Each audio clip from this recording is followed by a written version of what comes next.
15 beses nag-radio challenge ang Chinese Navy sa eroplano ng BFAR na nagsagawa ng maritime patrol sa Panatag Shoal. At kahit nasa loob ito ng exclusive economic zone ng Pilipinas, namataang nagkalat ang mga barko ng China.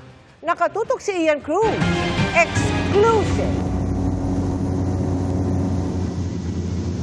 Palapit pa lang sa Panatag Shoal para sa isang maritime patrol, sunod-sunod na ang radio challenge ng Chinese Navy sa eroplano ng Bureau of Fisheries and Aquatic Resources o BFAR. Yan ay kahit papasok sa 200 nautical miles na exclusive economic zone ng Pilipinas ang shoal na 140 nautical miles lang ang layo mula sa baybayin ng Zambales. This is the Chinese Navy warship.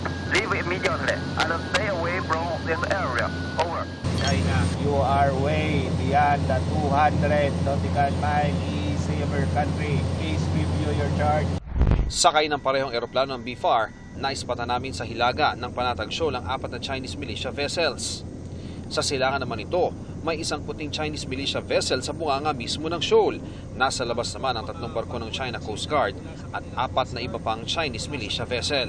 Ang isa sa CCG vessel ay umaandar at nagpapalit-palit ng posisyon habang naroon kami.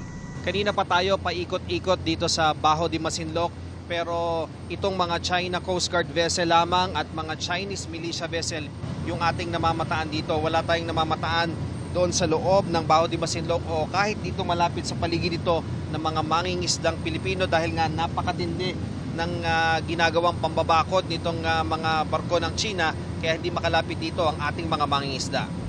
Umabot sa 15 ang radio challenge ng mga Chino sa sinasakyan naming eroplano. Hindi namin nakita ang Navy vessel ng China na lagi nagraradyo na tinatayang nasa 30 nautical miles mula sa timog ng Panatag Shoal. Bago kami umalis, may isang mother boat ng mga mangingisdang Pinoy ang namataan namin sa 25 nautical miles sa silangan ng shoal kung saan naroon ang kumpol ng mga barko ng China. Pero sa gitna ng tila unos, tila pag-asa ang natanaw ring bahaghari.